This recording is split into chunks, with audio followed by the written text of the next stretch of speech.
Thank you, Paige. Thank you to the Center and to all of the sponsors of the summit for having me here this year. This is quite an exciting time to be an economist, and that's the perspective I'm going to bring to this talk today. If we were think back to last year's summit 12 months ago, it probably had a pretty different perspective on where we were in the world economy and maybe what our own business was going to be like or what the future was going to be like. And it's a good news story that we've come a long ways in just 12 months. And in fact, that's what I'm going to talk about a little bit. We're going to go through, in this relatively brief presentation, economist's perspective on the factors that drive the demand for logistics and freight. As you all know, there's no leisure logistics or freight transport. It's all derived demand because somebody wants some goods somewhere. And so what matters really is what's going to drive that demand? How is it going to change? What are the perspectives in terms of opportunities and threats to Georgia as it tries to leverage the advantages it has and cope with some of the competitive pressures that Georgia's going to face in the near term and then also going out long term. My perspective today is one, I'm going to start with a relatively near-term perspective, and this is one that's looking at where we are coming right out of a recession. How do we get going forwards from this recession that we've lived through, and what's different from the perspective we have now than maybe we would have had 3 or 4 years ago before we got into this recession. And I'm especially focusing here on international trade. I know in logistics terms you're really thinking day to day on that movement on the domestic network. How do we get the freight and the warehousing and distribution centers to function here? But as the governor even mentioned, a tremendous portion of that and an increasing portion of that is tied directly or indirectly to international trade. And as far as planning for the future and the needs for the state, a lot of that's going to come from the changes we expect to see in international trade. So I'm going to start with a macroeconomic view, and I apologize for some of you if it gets a little arcane at times. I'll try to keep it pretty much in layman's terms. But the biggest picture of all is that we're in recovery, and you can separate out by region of the world sort of where we are in recovery. If we go back to almost 9 months ago, Asia, in some countries like China almost never fell into recession. They had a big drop-off in the demand for their exports in countries like the U.S. and in Europe, but in other respects they've kept humming along. And so we're looking right now at a world where it's sort of multi-speed. We've got sort of 3 lanes going on the freeway of recovery, and Asia's in the high-speed lane, and the U.S. is sort of in the middle, and Europe's the laggard. And we've heard a lot about that actually just in the last few days. And one of the reasons for that is the debt levels they face. You know, China, as you're probably well aware, has been running a trade surplus, an enormous amount for quite a number of years, and is in a very strong position because of that. The U.S. is a big debtor nation. We're actually been borrowing money from countries like China to support our import binge during the boom before the recession. And some countries in Europe were quite frankly irresponsible in doing that, and we've seen the consequences of that for Greece and some of the other southern European countries. The perspective to have going forwards, if we look at coming out of this recession into the recovery and over the long term in terms of fundamentals of demographics and the potential for growth, the potential for economic development, just the size of the workforce and how they're going to advance, it's no getting around the fact that Asia, and here I'm talking about the greater Asia from China all around to Southeast Asia and even into the Indian subcontinent, becomes even more so than it is already the primary source for the growth of world economic activity and trade. So we've already seen a very strong shift in the last decade or two towards a focus of our economic trading activity, even right through the port of Savannah or the other ports in Georgia, or air cargo that is focused on Asian trade rather than trade that we would have seen, say, 30 or 40 years ago, focused across the Atlantic with our traditional trade partners from years ago in North Europe. There's some factors at work that affect the competitiveness of the U.S. as a country and even Georgia as a participant in the U.S. economy, trading and operating in dollar terms. There's a long-term downward pressure on the dollar exchange rate, and the reason for that is not just the whims of financial traders. It goes to the fundamentals of our country's capabilities and where we stand in that debt position I was talking about before. As a country that's been running big trade deficits for a long time, including right through the recession and even today, the mechanism to offset that and eventually ameliorate that unsustainable debt position is to have the exchange rate shift. And in fact, what we expect to happen over the long term is that the dollar depreciates. The value goes down against the currencies of our trade partners. There's been a lot of talk about China having a currency that's been overvalued. They've essentially, through the recession, pegged their currency to the dollar. But the dollar moves against most of our trade partner country currencies. And we've seen it very recently, because of the weakness in Europe, actually appreciate a little bit against the euro. But long term, we are expecting the dollar to depreciate. Well, why does that really matter in terms of freight and logistics? Well, it matters in terms of that balance that the governor was talking about of trade.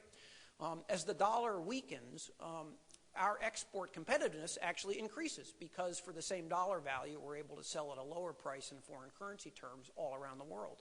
That actually puts an advantage to our producers and our exporters, and gives us the opportunity to capture more of that export market share globally. The flip side of that, as an importer who's a consumer, those goods that are made overseas, that when they get translated into dollars, then if the foreign producers don't accept lower prices, it's going to cost us more money to buy those imports. It acts as an impediment to the import trade. So it has a function and a fundamental impact on the trade relationships of tending to balance out this trade. It'll reduce that trade deficit. And actually, from a freight operations network performance perspective, it's going to lead to better balance, actually better utilization of the network, less empties going back to Asia, if you will, to actually improve the operations of the system. So that's a good news story in this from the perspective of overall use of the system. If you're an importer and that's your main business, it's a problem. It's a challenge to face. And if you're an exporter, it's something to plan for in terms of opportunity. If we look at the near term coming out of the recovery, the U.S. Trade recovery we think is going to be moderate, and I want to talk about some of the headwinds that affect that. A big factor in that has been the inventory cycle. There's a lot of the perspective on what's happened with trade and freight and even the recovery in the economy that only looks at the top line and doesn't understand some of the details, what's behind that. And you as an audience know best of all that some of that is inventory rebuilding. The inventory cycle has an impact on freight movements and also the economy as a whole. I've got a slide here which looks at the very big picture of the world economy. In the blue bars here, I'm looking all the way back to the 1970s of the world economy measured as gross domestic product and how that's changed year to year. And I've measured against that in the red line, which I don't know if some of you in the back of the room may be hard to see, but I think you can get the idea in the variations of the line that industrial production has been more volatile than the economies as a whole. And if you think of that, what's behind industrial production is that manufacturing activity. It's the actual generation of the goods that have to be shipped. And we've seen over history that industrial production tends to swing more than the economy as a whole, and that's been true through this recession, but actually amplified in this recession. And my point of this slide is that we saw an unprecedented drop, not only in the world economy in terms of it actually shrinking last year for the first time in really all of our lifetimes, but industrial production just crashed at the end of 2008 and the beginning of 2009, and had just fallen precipitously, almost 9%. But the recovery from that is actually very strong, and that's what I wanted to make you understand, is that coming back on the goods production side, industrial production, we've seen this already start at the end of last year. In the U.S., it's proceeding. Most all the indicators are confirming this now, that we're seeing this strong recovery in production, some of which is just to rebuild inventories, and admittedly it's off of a very low base to which we had fallen in terms of the low level of activity last year. But it's providing hope that we're going to see tremendous demand coming back in terms of handling that production when it actually gets shipped. The outlook, though, going forwards from that is that this is not a sustainable pace. It's got to fall back to sort of underlying demand for the goods themselves as we've rebuilt the inventories, we've restocked and put the goods into the system so that the supply chain operates. So we're looking that even though the economy continues to accelerate a little bit in the next few years from where it gets to this year, industrial production and therefore some of the trade demand is not going to grow at that same pace. And if we look at some dimensions to this from the world perspective, the trade element of the world economy that's growing actually is the most volatile, and that's this group on the right. I've got the world economy depicted here in this left set of graphs, and this is our company's forecast out to 2012 with one bar for each year for each of these concepts. Private consumption, fixed investment, government consumption, and then exports. Those are the traditional economist way to look at the big picture components of an economy. And we can see that in the recession last year in the blue bar, all of the sectors with the exception of government, where the federal government was engaging in stimulus, had fallen, and trade fell the most. But if we look at the recovery this year in that red bar and then going forwards, we're seeing that trade is coming back the strongest. So this is where we see the good aspect of the recovery in terms of logistics and freight demand is that the swing back up from that depth that we had fallen as an industry last year is the strongest. And this is true globally, not just in the United States. If we look around the world, though, the patterns vary a little bit. I've grouped here the countries of the world into 7 regions. On the left is NAFTA, which is the U.S. and then our Canadian and Mexican trade partners. And then Western Europe, Asia Pacific, other Americas, emerging Europe, Middle East, North Africa, and Sub-Saharan Africa. What I wanted you to take away from this, and the similar perspective of looking at what happened last year and then our company's forecasts out through 2012, is how we see the recovery going regionally, and that there's some big variances in terms of the achievable growth rates. If we look at Western Europe, the growth is rather tepid. They do get back to growth. They're in recovery, but it's a very weak one. From a developing world perspective, the growth in the U.S. and North America is actually going to be the strongest at about 5%, but that pales in comparison to the growth in Asia Pacific. This is, once again, the story in terms of industrial production in Asia, the centroid of manufacturing, if you will, and activity that's growing the fastest, where the most opportunity remains in Asia, with some of the other emerging markets growing more rapidly than, say, Europe will be, and somewhat on pace with the U.S., but not at the same pace as trade with Europe. The other way to look at this story is that it's the emerging markets, it's the developing countries that provide the greatest opportunity for trade for the United States going forward, not our traditional old trade partners like Japan or Western Europe. If we look at trade from another perspective, it's by industry sector and by commodity. And you in the logistics business understand that there's lots of variation in sector by sector demand for goods. You can have certain commodity categories growing very, very rapidly while others are still in the doldrums. And when we see that happening around the world right now, manufacturing recovery is best in the auto sector, metals, chemicals, and commodities. If we look at the recoveries, they've been strong, but if we look at it from the perspective of where we were in the middle of the last decade before the recession, we're not back to the pre-recession levels for several years. And that has some real consequences in terms of capacity utilization, the revenues we get from the business activity on shipping from those sectors. And there's also some headwinds that affect that manufacturing sector from some of the high commodity prices. We've seen commodity prices at the world come back quite strongly from the depths they were in the beginning of 2009. Not back to the very high levels we saw in the middle of 2008, but they've come back a good proportion of the way. And in some cases, that starts to affect companies' ability to sell profitably and to continue to advance their production. There's a couple of other sectors, some of the very high-value goods that tend to move on the high-sensitive types of modes of transport, like air cargo and the high-service trucking, information technology, communications. Those have been recovering very strongly as businesses have had ability and willingness to invest in those sectors. In fact, in some cases, they're already above their former levels in recovery. There's some other sectors that are a problem in terms of not directly in terms of freight demand, but providing some of the impediments we see into the pace of the recovery. And there's been a lot of discussion around the finance sector. You know, this recession was not just a demand recession where businesses and consumers stopped buying things.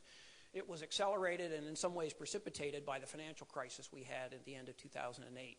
And we're still not really out of that yet. Some of the banks are still struggling, and obviously with financial reform and other measures still in the works, we're not all the way out of the woods of that. And we're saying that we really see stability this year, but not to where we're back towards rapid growth. And what does that really mean for freight? Well, it has an indirect impact, but the one that's most direct is that it is still a situation where the financial institutions are being tight with credit, and they're not being as aggressive in terms of providing lending to those entrepreneurs or businesses or consumers that have the desire to obtain finance and take on some debt to engage in some economic consumption activity and having some goods moved on their behalf.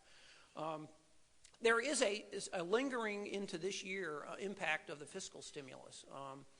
The fiscal stimulus programs last year, it was not possible on the part of the government to spend all the money that Congress allocated and flow it through the system. We've just seen the new round of Tiger grants, for example, coming out, and there's other spending this year. A lot of that, not as much as some of us had hoped, but a lot of that is still geared towards infrastructure development, infrastructure expansion, and some of that supports trade related to transportation, communications, and utilities in the infrastructure sector. There's a sector that's still lagging, and I think that you're going to hear a little bit about this from some of the demand from our next speaker. The construction and related trade from the residential housing, commercial real estate is still going to suffer all the way through this year into next year, and that's true not just in the United States, but in a lot of other countries that were overbuilt in that sector. It's the laggard in the economy, and it's one that still faces a lot of challenges going forward for a long time. So freight and logistics activity related to, say, new home construction is going to take a long time to get back anywhere near back to where we were 2 or 3 years ago. If I look at global trade in terms of value and aggregate together across all the modes of transport, which I've done here in a stacked bar of air, sea, and the land border trade, say, for example, the NAFTA trade across borders. But this is actually not just for North America. This is the entire world. if we look at how this is going to progress going forwards out of the recession, you see quite clearly there in the fifth bar that we had a significant and absolute drop in the value of trade in 2009 in the recession. And the recovery we see is not that spike up that we saw, say, industrial production in terms of value and total world trade. It's actually going to take us to 2011 to get back even where we were coming into the recession back in 2008. So this is a couple-year recovery from the perspective of the total value of trade, getting back to capacity utilization, total production, total output, and demand on the system that we saw back at the end of the boom in 2008. But if we look going forwards, the fundamentals are there that this trade demand continues to grow. So if we get out past 2011, we're going to have demands on the system that exceeded what we were already struggling and straining to handle in some cases back in 2008. So the immediacy of the problems with congestion and capacity that went away in the recession are going to come back at us, and they're going to come back at us on a sustained basis following that, so that we're still going to face the challenges that we were facing in the middle of the last decade in terms of how are we going to accommodate that future demand for freight and for trade and for logistics. And the governor mentioned that. There's a lot of recognition of this in the policy sector, and I think a lot of businesses understand it as well. I want to shift to talking just about the United States now. We get a little closer to home in Georgia and where we are, because there's some differences in how the U.S. economy is coming back than the world as a whole. Our forecast for this year, the top line for GDP growth is about 3% growth. To put that in perspective, that's not anywhere near what we had achieved in the boom back in the middle of last decade, but it's a dramatic reversal from the shrinking economy, almost 2% down last year. So from the perspective of coming off of a very low base, we're strongly and long on into the recovery now in the United States. I'd mentioned earlier about the shape of this recovery. This recession has, for economists, some very intriguing dimensions to it because it was a demand recovery recession first, going back in some cases, in some sectors to 2007, and then amplified and turned into this great global recession by the financial crisis. And if we look back over history, recovery from recessions that are caused by either one of those forces have some different characteristics. The one that's most interesting is that recoveries after financial crises are usually slower and take longer. So there's an element of that which is a drag on the pace of recovery in some of the sectors, and I've already talked about that a little. But it's certainly affecting some of the demand and the recovery in the United States and the shape of it. An example of that is consumer spending. It's coming back, but it's coming back from a tremendous, tremendous drop-off back in 2009. We've now seen spending the strongest in 3 years, but that's coming off of a pace that was much stronger than that back in the middle of that last decade.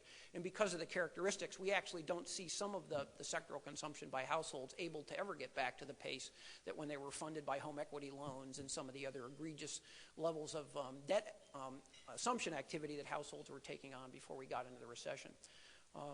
Business spending on equipment and services and inventory rebuilding are all part of the growth story. That's directly affecting freight and trade. Businesses seem pretty healthy, but a little bit later, I'm going to talk about even that has some decomposition about which businesses are able to do that and able to follow the opportunities they see. And as I mentioned before, residential construction is down. Also, we're seeing some drag on the economy from state and local spending because of the drops in tax revenues, fiscal pressures almost uniformly around the country on states. It's true here in Georgia. It's true most states around the country where state and local spending is under severe pressure in some cases.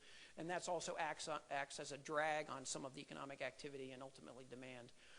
I mentioned housing is going to be struggling to get off the bottom, but we also see an optimistic story in some of this slow recovery is that there's going to be less pressure for overall inflation in the economy, which gives some headroom to the Federal Reserve to do what they just announced earlier this week. They're going to keep interest rates low for a while.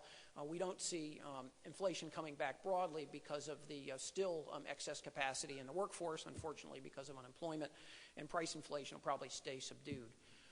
Our forecast for the U.S. economy, this is a view similar to the one that I had earlier where the blue bar represents gross domestic product, but instead of industrial production here, I wanted to put in another factor that affects consumer spending, and in their mindset, it's unemployment. The red line here is unemployment, and unemployment, the story out of this is it's a lagging indicator. Companies lay people off as late as they possibly can. They're very reluctant to do it, and when they get into recovery, they hire people back pretty slowly. They're not eager to jump in and commit to full-time employment in a recovery until later. So this overhang of unemployment is still there working against the recovery.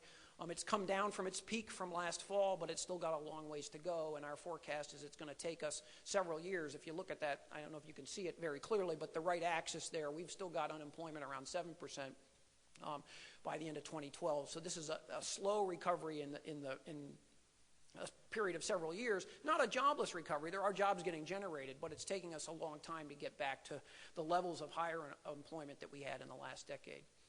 If I go back to the industrial production, though, measure it against that same U.S. GDP forecast recovery this year, we do see that same pattern of a very sharp fall. In fact, it was sharper in the United States than globally. Almost 10%, I think it was 9.8% decline industrial production last year. The recovery this year gets close to 5%, which is stronger than GDP, and is a representation of the freight demand that we expect to see this year. But that inventory cycle is playing a role, as I mentioned before.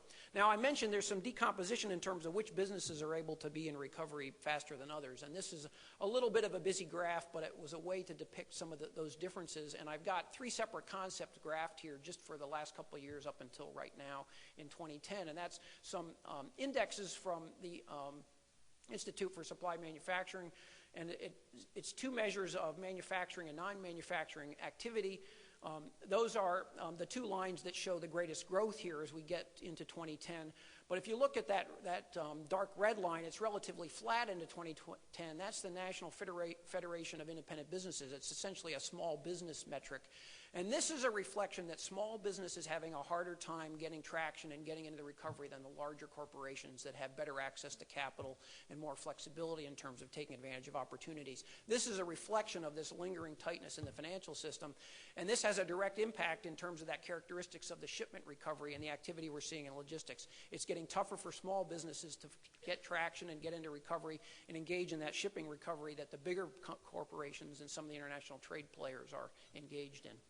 Now, I have one table of numbers, I promise, is my only table with a lot of numbers on it, and I don't expect you to see all of them.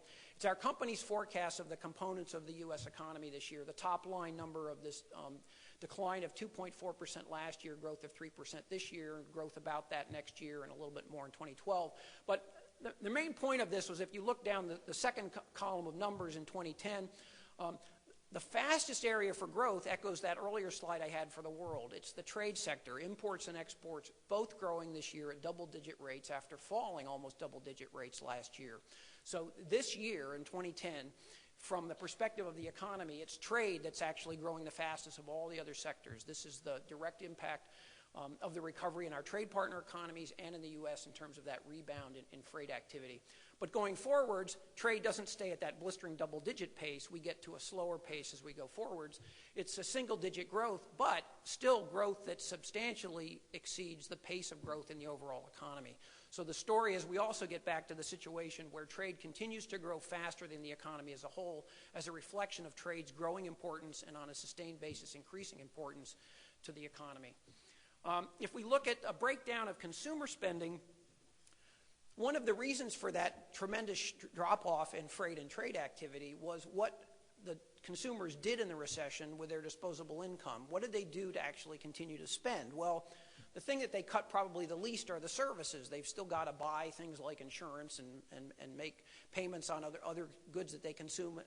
The classic example is healthcare, where they don't have discretionary ability to put that off, as opposed to consumer durables. So I've measured here the forecasts and the history going back well before the recession in the last decade of durable goods, non-durable goods in the green, and then services in the red. And you can see it's what you would expect to see. It's households put off the purchases of the big ticket items in the recession, and they did that. And in fact, they did it not only in 2009, they did it actually starting in 2008 as we got into the recession. And that's really what's coming back. There's pent-up demand for those appliances and the automobiles and other goods that people were able to defer the purchases of. And now they're finally feeling confident enough to come back. And so that by the end of the year, we're expecting relatively strong growth in the durables, and that's where the swing is. So the greatest growth in terms of the composition of that trade and freight coming back is in the durable sector, those big ticket items, the heavier manufactured goods that households and also businesses are going back in and purchasing. And that lasts actually not just this year, but on into the next year or two as some households get back on employment and start to spend the money on those goods. Going forward, though, that does fall back eventually. That pent-up demand is worked off, and then we work back towards more of a stable state in terms of consumption of those goods, where the durables demand falls back closer to that of the rest of the consumption. And I can also note that over the very long term, I only go out to 2014 here, but if we extend this out much further, The long-term demographics and characteristics are that the growth in services actually starts to grow a little bit faster and consume more of household income. As we see an aging workforce, aging population, they start to consume more services. So there's a headwind against the mix in the economy of goods tied to this that's starting to show up just in the next few years. I've talked a lot about the inventory cycle. That was really the story if we look back into before the recession and coming out of it, both for imports and exports, because this was a global recession and this affected demand in our trade partner economies as well as our own. And our forecast this year for U.S. imports and exports is that this is on a quarterly basis. We saw trade and, in fact, the economy as a whole in the fourth quarter of last year on an unsustainable, somewhat you could call a blistering pace. The GDP growth was 5.9% in the fourth quarter. We're expecting that has already fallen in the first quarter to much slower growth, but still near double digit in terms of trade demand, and that it's going to moderate and then fall actually a little bit more and continue to be at a rate that's a little bit less than 10% going forwards over the next couple of years once we've played through that inventory cycle. That inventory cycle led to that fourth quarter growth spurt. Here I've measured the GDP in the red bar against final sales, and this is the factor that if we want to look at economic indicators of ultimately, what causes anybody to move the freight around, it's that final sales. It's when somebody goes into a store and buys it, or the business gets online on the internet and orders that shipment to be delivered to them. That's really the indicator that says, okay, we were in recovery in 2009 by the end of the year already, but we hadn't gotten back up to the level of growth we were in 2008 before the recession. And it's still going to take us a little while to get there. But once we do, we're actually forecasting this will be a sustained recovery and growth. That final sales number stays up with very closely following about GDP, and that directly is going to impact that demand for freight. So I want to wrap up this in conclusion. What are the impacts on logistics? The recession led to underutilized capacity. We had a tremendous drop-off in demand, so we had across all the components of the system and the network, whether it's the facilities at seaports or airports, distribution centers and warehouses, every mode of freight transport, whether it was shipping or air cargo or trucking or rail, all had equipment that was parked because they didn't have the customers to generate the demand to engage in that activity.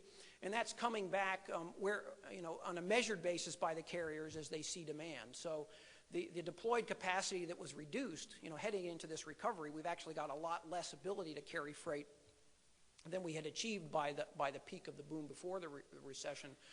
We're getting back to that, but there's some frictions that are becoming evident already, where there's cases where the carriers have not added back the capacity yet to actually carry some of the demand that's there. So from a shipping perspective, this is also a threat even to the economic recovery if we have a mismatch between carrier expectations and the shippers' expectations of their ability to handle the cargo in the recovery. This is going to lead to some capacity bottlenecks. We've seen some of those already for some exporters in the U.S. that have been complaining about, say, inability to get access to empty containers to load for export, or the ability to get air cargo capacity when they wanted it for a shipment. And that starts to act as an impediment, but over the longer term, the carriers are going to adjust. It'll take some time. Maybe they'll realize they've had a few angry customers call them up. They'll find ways to get that equipment and optimize the network, change the service patterns again to bring the capacity back online. But we also think it's going to take a while. That doesn't all happen this year. Some of that's going to take quite a while, and some of the equipment that was idled is never going to go back into service. There are trucks that were parked against the fence that nobody's ever actually going to operate again because it was too old. And in fact, we're going to be in a different place in terms of the composition of some of the fleets. In some cases, the carriers went out of business, so they're not coming back at all, and there's going to be some redeployment. We've also seen some tremendous financial pressures on some carriers where they don't have the wherewithal financially to add capacity as much as they might even like it in the very short term. And there's still some repercussions that may come amongst the carrier community, some of whom of you are in this audience that are going to have to deal with that. So we're looking at a changed landscape in terms of who the carriers are, what their capabilities are coming out of this recession. There's been some modal shifts that have occurred in the recession, driven by, in some cases, desperation, or in some cases, opportunity that certain carriers or shippers have engaged in trying to survive. There's been some mode share shifts out of intermodal rail actually back to truck, as some of the truckers have out of desperation tried to find any load at any rate they could get it. But we believe that there's some fundamentals at work that are going to force that to go backwards. And as the governor mentioned, as Todd alluded to, there's some long-term fundamentals at work and being encouraged and promoted by really the shipper community, government policymakers, and lots of others that long-term for long-haul trucking Rail is going to continue to capture market share, and the railroads have been making investments, even through the recession, substantial capital investments, albeit at a reduced rate, in adding some of the capacity to grow their intermodal freight. So that's part of the story in the longer term coming out of the recovery.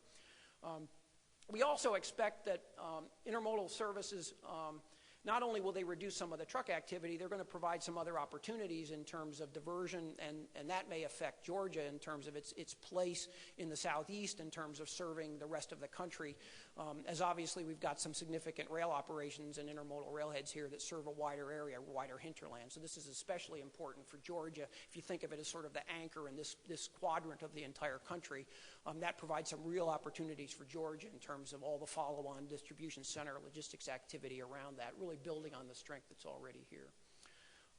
So if we look at trade gateways from a shipper perspective, ultimately it's going to be even what the governor mentioned of the service quality, the price performance, and the sustainability, the reliability of that serving the network globally and within the rest of the country. And that provides the opportunity, and it provides the threats that have been discussed in terms of what Georgia faces. So with that, I conclude my remarks, and I look forward to participating in the panel later. Thank you very much.